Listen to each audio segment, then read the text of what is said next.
Hello, everybody. So, as we begin this Lenten season, something I wanted to focus on this time was really trying to unplug and connect with the real. I know the Distributus has really been focusing on that, especially with his basket weaving project, and I'm trying to focus more inwardly. It's partially why I got rid of my Twitter for Lent, and it's proving to be a great blessing as it was last year.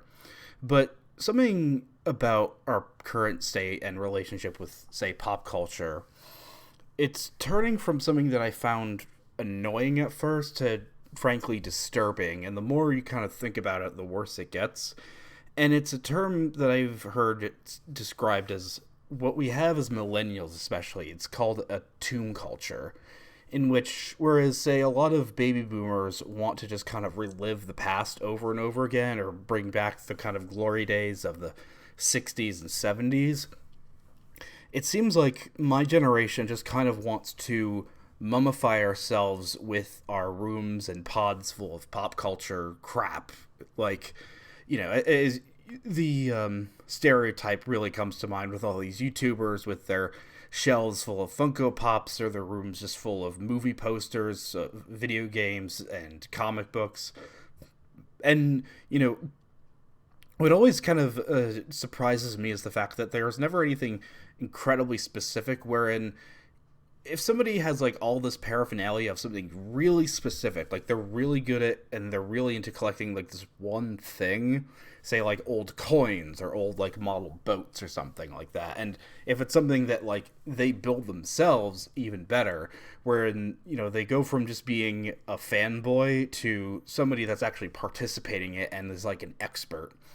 But for so many of us, we just kind of have this paraphernalia and propaganda that just kind of clutters up our walls and shelves. And, everybody has this. Everybody collects stuff. Like, we've all got probably too many books that we're never going to read all of them, or we've all got, like, movie posters. And some of that's just okay, but you have so many examples of people that it's just their whole life, and it just completely fills their entire space.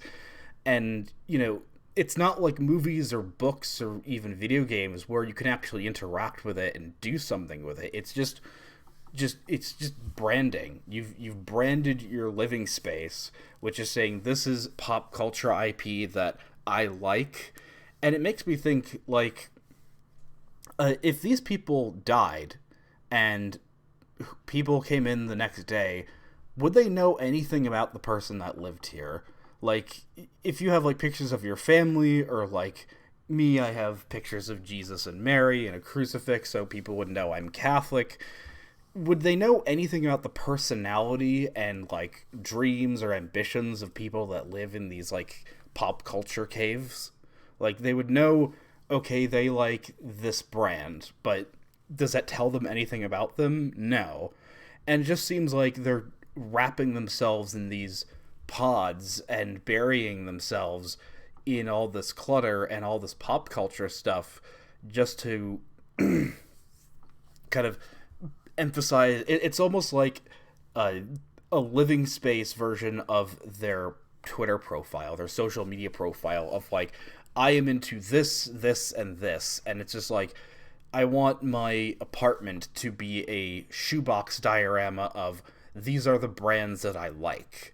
And, even I've kind of moved on from it. As much as I still like, film, anime, video games, like, I've started replacing a lot of the pictures in my apartment with, like, instead of, like, video game posters, I have, like, a picture of, I have a painting I got from the Adirondacks when I was there. And you know what? I like it a lot more because the Adirondacks are a real place that I've actually been to and really enjoyed my time there. Or I have this really cool map of shipwrecks of Lake Ontario, and it's not just because I live kind of close to it, but it's also something that reminds me of my grandparents because they have that poster in their summer house.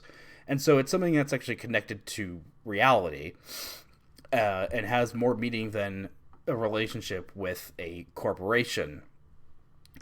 And, something it kind of reminds me of is the Egyptians. Now, my Egyptology understanding is fairly surface level right now, as opposed to what it would have been when I was like 11. But I do know that, burial and death was incredibly important to the ancient Egyptians. I mean, their greatest monuments, the pyramids, are all pretty much giant tombs, and they believe very much in the idea of bringing over artifacts from life into the afterlife. Like, they would have little statues of servants, or like beer, or they would be buried with cats, or things they think they would need in the afterlife, and they would just entomb themselves in it and wait for that. And the pharaohs were just build these massive monuments to their own deaths, because that was kind of such a central part of their culture. And I think my friend Argent once made a point that there's kind of a reason, or there's a theory or an idea that the reason why the Egyptians, even though they're pretty much perfectly located for a civilization, and I'm not trying to, cast down or look down on the great civilization and monuments they made. Like, the pyramids are marvels of engineering, and we're still not entirely sure how they were made today. But, like, they never really expanded outside of the Nile River.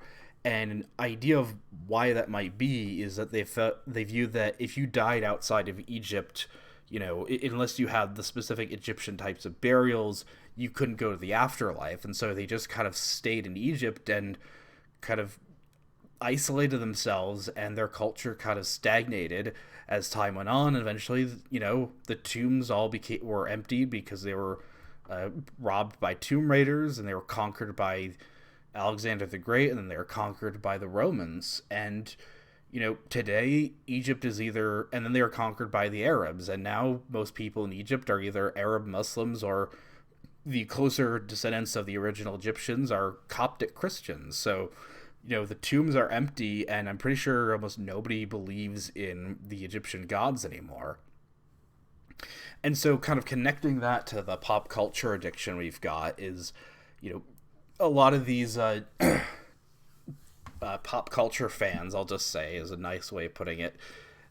It seems like they're entombing themselves in their apartments and their bedrooms with all this stuff, and they're just thinking, and it seems like they're waiting for the AI singularity, where they can all be put into real pods and wake up in like their perfect isekai fantasy world.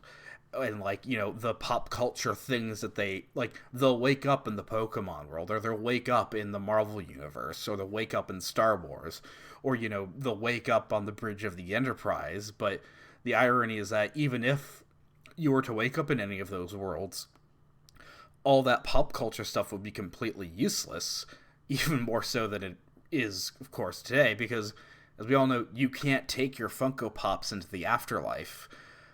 And so, a lot of the stuff is also probably going to last about as long as the pyramids are, if you think, plastic really doesn't degrade very well. And so we might, in a 500,000 plus years from now, you're going to find these pods filled with these plastic and vinyl, artificial pop culture crap. And it'll be a very interesting lesson for future historians. And the difference though is I don't think anybody's gonna view any of this as worth robbing. Unlike the Egyptians, who buried themselves with actual treasure, this stuff is all worthless pretty much. Nostalgia value. And it seems like a lot of us, millennials, we have nostalgia for stuff like Star Wars or Ghostbusters, but I was born way after Star Wars, the original trilogy, ended. I'm not a child of the 80s, but it seems like 80s nostalgia is just kind of, imprinted onto us, or it's forced down onto us. Even 90s stuff, I was born in the 90s, but I barely remember any of it. And it seems again, unlike the baby boomers, who are just we want to go back to the way things were in the 60s, millennials, it's this is the pop culture. These are the 5 or 6 IPs that we just want to mummify ourselves in. And I think Red Letter Media had a joke about how you could bury yourself in a pop culture casket, or stuff like that, but I really wouldn't put it past people to be yeah, I want a Star Wars themed funeral. I want a Star Wars themed casket. We have Star Wars themed weddings, but so why not funerals? And so with all this, insanity, it kind of behooves me to think of uh, the alternative, and I can't really think of a better alternative to the kind of Egyptian tube culture consumerism than the example of Moses and the Israelites. And I want to read more of the Bible, and I think this Lenten season is a perfect opportunity to. And so I'm starting to read through the book of Exodus, and really a great way to look at the Old Testament is it is a relationship with God and his people, the covenant that they made, and their, heroes and villains and their risings and fallings. And of course, Moses is one of the greatest heroes and, inspiring figure to me of the Old Testament. And his approach is the complete opposite of consumers and the Egyptian pharaohs. Of the pharaohs were so self-absorbed and obsessed with building monuments to their own deaths, whereas Moses and the Israelites, or Moses, they had a relationship, an intimate relationship, not with these distant Egyptian gods who aren't real, but with a living, breathing God who eventually would incarnate as a living human being in Jesus Christ. And, for Moses, he talked to him as a burning bush. God was a very real, living reality to these people. And that both their faith and their existence as a people, as the Israelites, as the Hebrews, and Moses leading them out from this land of incredible wealth and plenty, because of how fertile and great the Nile River is for feeding people. He leads them out into the desert. He leads them out because they have a promise to a new land, and in complete contradiction, or in complete difference to consumerism and all that. It's not about the material wealth. It is about a promise and a covenant they have as a real people with a real God and having a real leader. And the Egyptians, as I said earlier, they're all gone. Their culture is really nothing more than in museums and in these monuments, as impressive as they are. But Moses and the Israelites, well, their faith and their people endured even to today. And, I believe they were, as a Catholic, that it was all fulfilled in Jesus Christ and a perfect incarnation of a real person.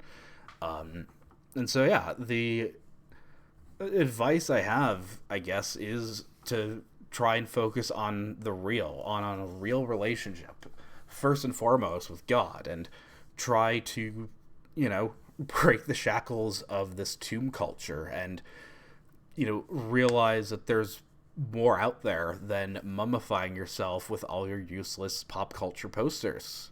So, yeah, have a blessed Lenten season, and I'll see you guys soon.